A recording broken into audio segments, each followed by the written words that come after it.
There's a settings box deep inside of your YouTube studio that 99% of SaaS founders get wrong, and it's likely costing you the right kinds of views. You've probably seen it. It's labeled channel keywords. Most founders either leave it blank or they put in a few generic keywords like B2B or SaaS or software. But that's like putting a sign on a doctor's office that just says building. It tells people absolutely nothing. And therefore, for a new channel especially, it tells YouTube's algorithm far less. So in that case, your videos get shown to very broad, often uninterested audiences. And the right customers for you never even knew that you existed.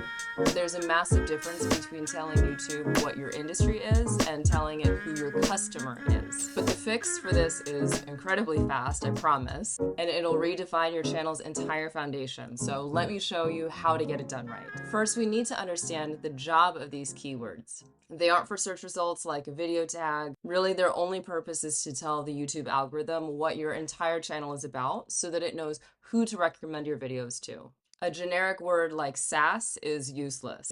The algorithm has no idea what to do with that, and there are thousands of SaaS companies out there for every problem and every customer. But a keyword like inventory management software for e-commerce is a powerful signal because it's super niche and it gives the algorithm a very clear target. Your goal isn't to describe what your product is. It's to describe your customer's problem and the category you solve it for. Okay, so how do we narrow down and identify what these niche keywords are that we should use to connect with our YouTube channel? Well, you don't have to guess. You follow 3 very simple steps. First, you want to identify who is your ideal customer. But be very specific, not just businesses. Think e-commerce managers or dental office administrators. Second, what is the core problem that they are facing? Is it managing high volume inventory or scheduling patient appointments? And then third, what is your software's category? Is it inventory management software or patient scheduling SaaS? Then your channel keywords are really going to be a combination of these 3 elements. Instead of just generic SaaS, now you have inventory management for e-commerce or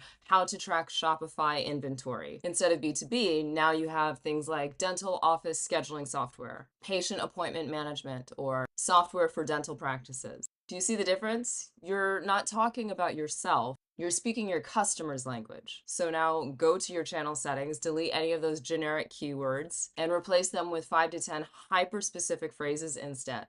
And I'm going to show you exactly how to do that. Okay, quick pause. If you're getting value from this, if you could please do me a favor and hit that like and subscribe button. It lets me know that I should make more content like this for founders like you. Okay, so now that you have your keywords, let's get them into your channel. Okay, so on a computer, you're going to go to your YouTube studio, and in the bottom left corner, you're going to click on settings. A window here is going to pop up, and you're going to want to select channel.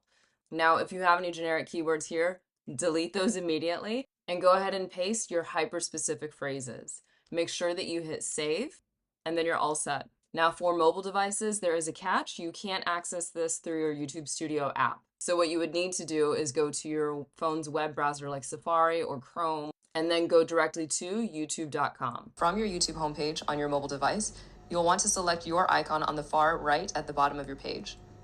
Next, you want to click at the top, View Channel, then Customize Channel.